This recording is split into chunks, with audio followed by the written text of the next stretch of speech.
नमस्कार। आज हम जवाहर नवोदय विद्यालय जाटप्रोदा गंगापुर सिटी के प्रांगण में खड़े हुए हैं और हम आपको आज विद्यालय की विभिन्न गतिविधियों से अवलोकित करवाते हैं।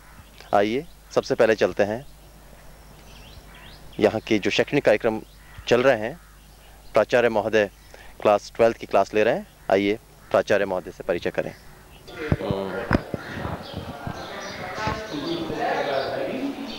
आइए अब आपको क्लास 12 में लिए चलते हैं, जहां हमारे संस्था के प्रमुख प्राचार्य महोदय भौतिक शास्त्र की क्लास ले रहे हैं। Type of interference is called sustained interference. What is the condition of sustained interference? The two sources must be coherent. What is the condition of coherent? Two sources must have same amplitude, same wavelength. Number two sources must be narrow. That is distance between. Next condition. Two sources must be monochromatic. And the last condition is two sources have same state of polarization. Polarization you have not studied so far. Just let me point it out. There are peculiar clusters in the nature, peculiar phenomenon in the nature. What is that? If the ray of light, just if the ray of light we show, then this ray of light is just like this. It is having vector all through, uniformly distributed like this. This type of ordinary light.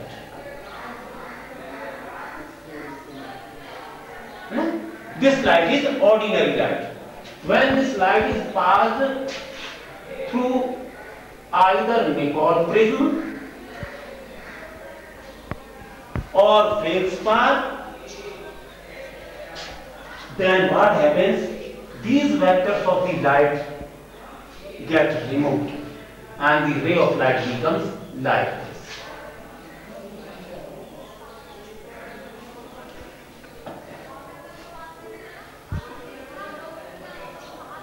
Other light is removed.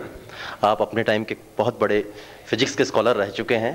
उसके बाद आपका विद्यालय में principal बनना और उसके बाद teaching करना, ये अनुभव कैसा रहा? आपको अपने टाइम के स्टूडेंट्स और आज के जो स्टूडेंट्स हैं, इनमें कितना फ़र्क लगता है? क्या बच्चे उतनी ही क्यूरियोसिटी से समझने की कोशिश करते हैं, कुछ एम लेके चलते हैं, या सिर्फ ये है कि सिर्फ पढ़ना है इसलिए पढ़ रहे हैं?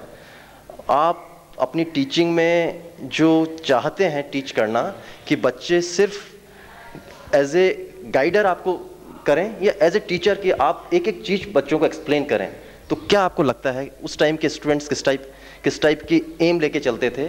क्या उनका स्पेसिफिक थिंकिंग थी? और आज के बच्चे आप पढ़ा रहे हैं, उनमें क्या?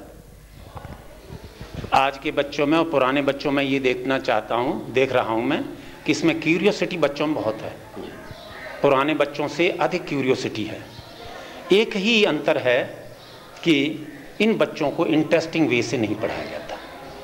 अगर इनको मोटिवेट किया जाए, आनंदमय ढंग से पढ़ाया जाए, इंटरेस्टिंग वे से पढ़ाया जाए, तो ये बच्चे जो हैं बहुत आनंद लेंगे।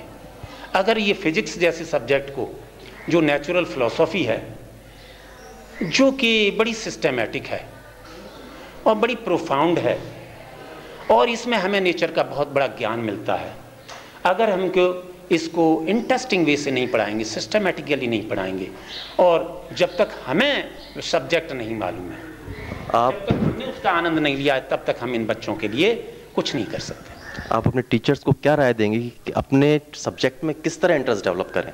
आपने बार बार वर्ड यूज़ किया कि इंटरेस्टिंग वे से नहीं पढ़ा पा रहे हैं, तो क्या टीचर्स की टीचिंग में कुछ प्रॉब्लम रही है? आपके टाइम में आपको इस तरह पढ़ाया जाता था कि उसमें अपने आप इंटरेस्ट डेवलप हो, और आज के टीचर्स क्यों नहीं पढ़ा पा रहे हैं इंटरेस्टिंग वे से?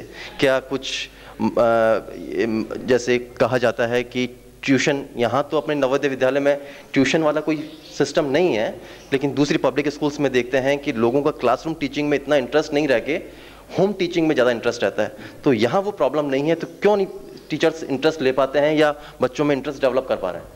इसमें दो बातें हैं कि टीचर ये भी कह सकता है कि इस नवोदय विद्यालय में इतनी व्यस्तता है कि वो हाउस मास्टर भी है, लेबोरेटरी का इंचार्ज भी है, तमाम चीज़ों का एक्टिविटीज़ को लेकर के चलता है, एक उसके पास में एक्सक्यूज़ है। परंतु इसके बावजूद भी यदि अध्यापक ने अपने ज़माने में अच्छी प्रकार मनन किया है, अच्छी प्रकार अध्ययन किया है और उस विषय से वो जुड़ा रहा है, अगर वो विषय उसका वे ऑफ लाइफ रहा है, जैसे मैं इस बात को कह सकता हूँ कि फिजिक्स को मैं बहुत पसंद करता हूँ और फिजिक्स को उसी हिसाब से उसको वर्ड बाई वर्ड उसमें कोई चेंजेस आ रहा है, वो भी क्यों आ रहा है, अगर उसकी डेफिनेशन में अथवा उसके एक्सप्रेशन में अगर उस एक्सप्रेशन को हम मोल्ड कर दें, ये सब चीज़ों को इन्स एंड आउट्स जब तक अध्यापक नहीं करेगा, जब तक कि बहुत समय नहीं देगा, तब तक वो एक अच्छा अध्यापक नहीं हो सकता।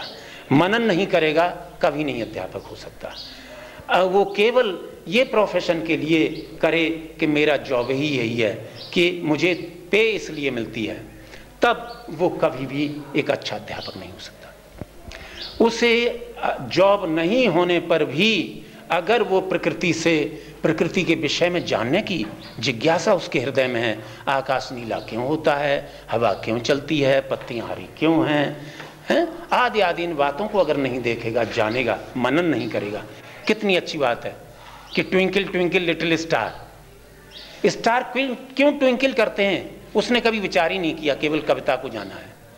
तो poet is the twice apart from the reality and scientist is near to the reality. तो जब तक वो that man is not acting just like a scientist, just like a truth finder, he will not be a teacher, he will not be a good teacher। वो तो उसके लिए एक पढ़ाना, अध्ययन करना, अध्यापन करना वो एक बोझ की तरह होगा। ठीक है, मेरा विचार तो यही है, बस इतना। अध्यात्म से, शास्त्रों के ज्ञान से, मतलब विद्वता जो आप में रची बसी है, उसको टीचिंग से, शिक्षण से किस तरह आप जोड़ते हैं? क्या बच्चों को भी वास्तव में उन चीज़ों में, आजकल की जो भौतिकवादिता है उसमें, और एक बच्चा आध्यात्म से जुड़ा हो, भगवान में विश्वास करे और सच्चाई में विश्वास करे, उसका और शिक्षण से कुछ सब संबंध समझते हैं कि वो बिल्कुल अच्छा संबंध है, क्योंकि मैं ये जानता हूं कि भौतिक विज्ञान आध्यात्मिक विज्ञान से जुड़ी हुई है, इसीलिए मुझे इंटरेस्टिंग है। क्योंकि लोग यही नहीं जानते हैं कि भौतिक विज्ञान आध्यात्मिक विज्ञान की पहली सीढ़ी है। प्रज्ञानम ब्रह्म, intelligence is divine. When we are just कहना चाहिए समर्पित हो जाते हैं ज्ञान के लिए, आध्यात्म के लिए, आत्मा के लिए, तब जा करके, और ये भौतिक विज्ञान पहली सीढ़ी है। उदाहरण के लिए मैं बताऊंगा फेनोमेनन ऑफ रेजोनेंस। फिजिक्स का फेनोमेनन है रेजोनेंस, कि one is driver and another is driven. If the frequency of driver coincide with the frequency of the driven, then there is maximum response। माँ कैसे जान लेती है उसका बच्चा भूखा है?